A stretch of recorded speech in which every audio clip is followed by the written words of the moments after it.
5.1 polynomial theorems, day 2.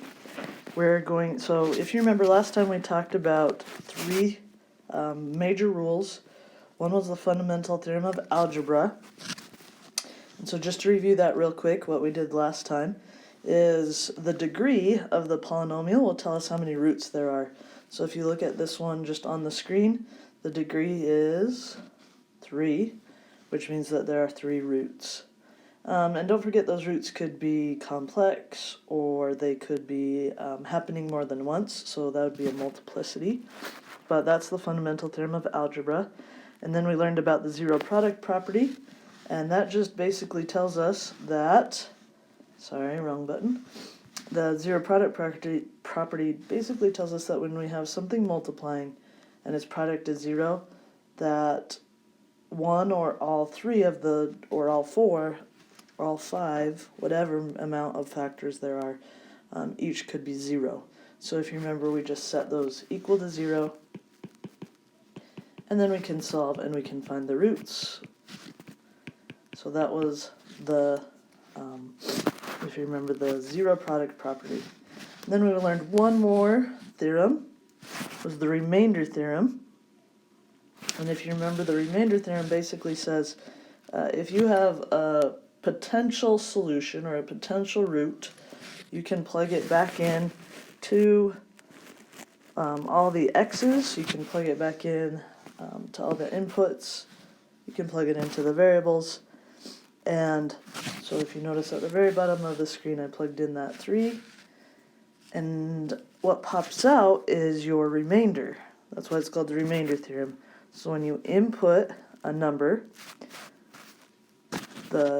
what it equals after you do the math will be the remainder. So if we get a 0, we know that it is a root or part of a factor. Okay, so that's what we did last time, and there was no quiz, if you remember, because the quiz will be today. So we're going to go on to our last theorem, the rational root theorem. So the first thing that you need to remember is what a rational number is. And so you might be more familiar with what it is not, so we'll talk about that really quick. So irrational is like pi. If you remember, it's a decimal that doesn't have any patterns and never ends, which means we can't turn it into a fraction. Also, if you try to take the square root of 5, it's not going to work. You're going to have a weird decimal, a long decimal, and it cannot be turned into a fraction. But then we have other numbers like 0.5 that end, or 0.33333 repeating, and these decimals can be turned to fractions. Okay, so some decimals can be turned to fractions, and then some whole numbers, of course. I mean, we could write as 2 over 1, but it's the same thing. So these are all rational numbers. So if you read right here, starting right here, rational numbers can be written as fractions, or either a terminating or repeating decimal. So that is a rational number. So no square roots, nothing like pi. Okay? Alright, so we're going to talk about how we can find our rational roots. So not all the roots, not the complex roots, not the irrational roots, but just a specific type. Okay? And so this will help us find the solutions and help us on our way. So it's really good theorem, obviously. That's why we're learning it. Okay, so I'm going to step back for a second to help you understand this idea. So if you don't have a piece of paper out, pull one out, find a scratch paper. I want you to factor this right here. Factor that expression. So pause this, factor it. Alright, so there's lots of methods, but for the most part, what we're doing is we're thinking what multiplies to create 20, and then what adds to create 9. So we're coming up with a list of numbers. And if you remember, a lot of your teachers probably reminded you, you do A times C, so you take your first number and your last number. And I didn't talk about A right now because A is 1, so 1 times 20 is still 20. But I'm thinking of numbers that multiply to give me 20 and add to give me 9. So numbers that multiply to give me 20 are 1 times 20, 2 times 10, 4 times 5, and that's it. So then we look at our lists, and we notice 4 times 5 does it checks off all the boxes, right? It multiplies to give us 20, and it adds to give us 9. So, and if you remember, we could use the shortcut because our a is 1, and put that in there. All right? So, you've kind of already been using the rational root theorem, kind of, because of that process. So the rational root theorem says, hey, we're not going to call them A, B, and C anymore because your polynomial could be huge. We're not just dealing with trinomials, all right? So your polynomial could be massive. But basically, what we're looking at is the very first number, which we call the leading coefficient. And then we're looking at our last constant. So in the notes, it calls an, that leading coefficient, and we're going to call it q though. And then our final constant, we are going to call p. So if you notice the location compared to when we were factoring, right, very, very similar idea. So like I said, you've kind of already done this before, okay? But we're going to list all the factors of q. So it'll be a number, it's a constant, right? And we'll list all the numbers that multiply to create it. And then we'll list all the factors of p. And remember, p is that last constant as well. So q is actually the coefficient, p is that last constant. So let me give you an example real quick. If I had 9x to the 5th plus 4x to the 4th plus 7x cubed plus 6x squared plus x minus 7. 9 would be my q, and negative 7 would be my p, just to kind of put that in context, okay? So, we will list all the factors of q, all the factors of p, and then what we're going to do, so integers, right? They're going to be factors of both of those, and then what we're going to do is we're going to take all of our p factors, and we're going to divide them by all of our q factors. And then those will all be possible roots, right? So they're not all going to work, but it's kind of like when we're factoring, it was a possibility. And then we've got to basically narrow it down. So, you kind of already done this before, but on a little bit smaller scale. So let's jump in. Here we go. What are all the possible rational roots for the following polynomials? So first off, I got to notice, and some of you guys have talked to me in class how your teacher did the glasses method. If that's helpful for you, I've never really heard that before, but if that helps you, you're good. But those are your P's and your Q's there. Think of it like your A and your C. So, it's very, very similar, okay? But you're not going to multiply them together this time. So don't multiply them together. What we're going to do is we're going to list. So this one's Q. This one's P. You're going to list all the factors of 3. So we have 1 times 3, negative 1 times negative 3, and that's it. All the integer factors. Okay, and then negative 8, we'll have negative 1 times 8, negative 8 times 1. So I always start with 1, and then I work my way up. Does 2 go into 8? Yes. Negative 2 times 4, negative 4 times 2, and then 3 doesn't go in. That's it, right? Okay, so I have my list, all my P's, all my Q's. Now, if you remember, P comes before Q in the alphabet, right? P, Q, R, S. So P comes first. So P divided by Q. So let's just jump back real quick, right? P divided by Q. Got it. Okay. Now this step helps us find all of the rational roots. Okay, so we're going to take our P. Do we have any repeats? Nope. They're all either negative or opposites, okay? So I'm going to take 1, right, divided by 1. That's going to give me 1. Then I'm going to take negative 1 divided by negative 1, and that's going to give me also positive 1.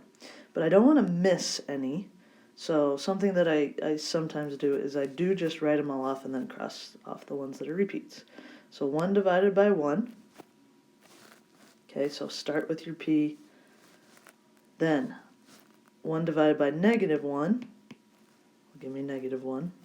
Okay, and then 1 divided by 3, 1 divided by negative 3. So I took this 1 right here, and I divided it by every q.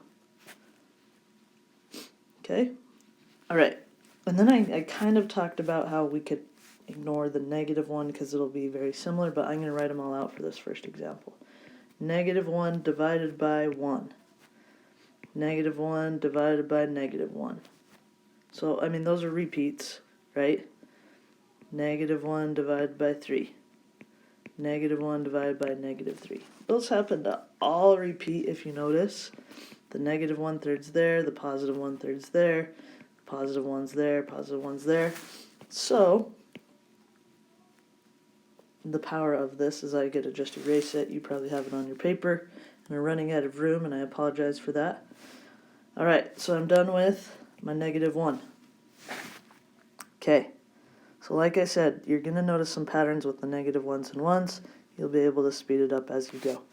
Alright, so next I'm going to work with the 8. So I have 8 divided by 1, 8 divided by negative 1, 8 divided by 3, 8 divided by negative 3. Okay, I'm done with my 8. And if you remember, my negative 8 divided by all those will give me the exact same answer, right? Okay, so we could do it so make sure that we don't miss any, but because of time I'm going to stop. Okay, then we're going to take 2, we're going to divide it by 1, which is 2, 2 divided by negative 1, 2 divided by 3, 2 divided by negative 3. So I'm literally dividing it by every single one, right? Now because of the negatives and positives, I actually don't need to write them all down. And the last one I'm going to do is 4. So I'm going to do 4 divided by 1, 4 divided by negative 1, 4 divided by 3, 4 divided by negative 3. And I listed all the possible rational roots. Alright, so it seems like a big task, but it's not as bad as it seems. Alright, so the next thing that you're going to have to do is list all the possible roots and then find out which one actually are roots. So let's do that real quick. So I have my P and my Q. So my Q is 1, my P is 5. I'm going to think of all the numbers that multiply to give me 1. That's not too bad this time. I have 1 and negative 1. All the numbers that multiply to give me 5 are 1 times 5. And then, of course, the opposite, negative 1 times negative 5. But we noticed, because we have a 1 and negative 1, they'll always be the same. So I'm not going to need to worry about that. So now I take my P's divided by my Q's. 5 divided by 1. 5 divided by negative 1. And some people, what they start to do is they just start to do this sometimes to save time, and then they don't even worry about the negatives. They just know that that will always happen. Okay? And then we're done with that guy. So now we're going to do the 1. 1 divided by 1. 1 divided by negative 1. So we also get a plus or minus 1. So 5 and 1. Alright, so we listed all the possible roots, which are 5 and 1, negative 5, negative 1. We only have 4. It says, then find any actual roots. Alright, so how are we going to know if they're roots? We're going to think back to yesterday or the other day, and we're going to think, oh yeah, the remainder theorem helps me so that I can just plug these into my calculator real quick, as long as I'm careful, right? And then if they equal 0, they're roots. Alright, so I'm going to do it real quick. 5 cubed plus 5 times 5 squared plus 5 plus 5. I'm going to put that in my calculator real quick, and I'm going to notice that I do not get 0, right? I get a really big number, so that's not going to work. So then I know that 5 is not a root, okay? So I just put that into my calculator real quick, so go ahead and do that. Double check if you don't believe me, but it is not going to equal 0. So it doesn't equal 0, it actually equals 260. So the remainder, if we would have done that, would be 260, so we know it's not a factor, which means it's not a root. Okay? Next one I'm going to try is 1. And again, you might notice some patterns that there's no subtraction here. So I'm probably not going to get, like this is probably not going to go to 0, because there's nothing that is subtracting, there's nothing that's going away. So I'm probably just going to get a big number again, big-ish. Yep, 16. So we know that that is not a factor either. All right, so now my negatives might help. Let's see. So I'm just replacing all my x's with 5, right? And then whatever the solution is here is going to be, will be my remainder. This time I get 10, so no go, right? And one last chance, come on, be a remainder, have a remainder of 0. Okay, all right. So we have -1 cubed plus 5 times -1 squared plus 5, and most of you probably guessed it. It's not going to work, right? Oops. I typed it in wrong, but it's not going to work. Okay, so we got 14. Bummer, right? Okay, so it's not that we did anything wrong, just none of those were the roots, okay? So it could have been that it was imaginary, it could have been lots of things, but it did not work.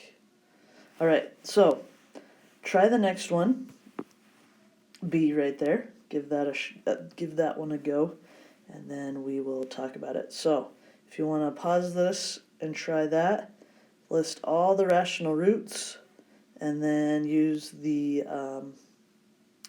theorem to check it. Okay, so go for it. All right, so I have 2 times -2. Sorry, -2 times -2, which -2, right? And then I have 2 times 2, and then I have -1 times 4, and -4 times 1.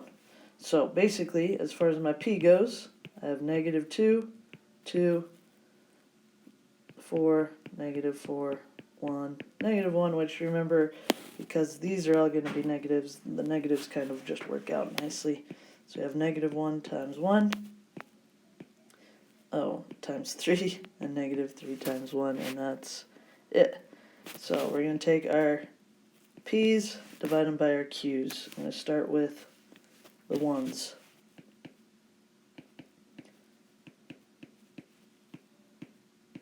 Oh no, I'm doing it backwards. I'm accidentally doing q over p. Alright, 1 divided by 3, 1 divided by -3, right? Okay, so I'm done with my 1 and my -1. I'm going to do my 2's.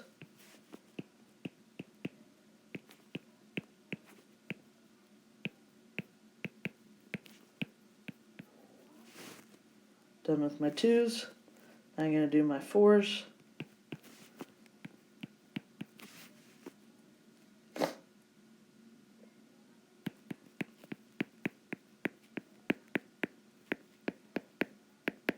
Okay, done and done.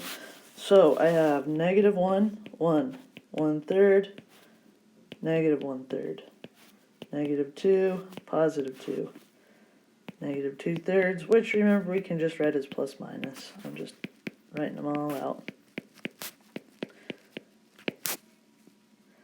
Okay, so what we're going to do is we're going to take each and every one of those, and plug them into the calculator, replacing the x with that number, and see which one works. Okay? All right. So a little trick for you is,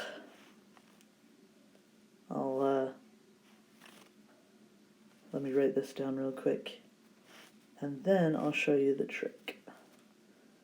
Oh man. Okay, so start plugging it in and I'll show you a trick real quick. I just got to make sure that I write it down correctly. Okay, so go to your calculator.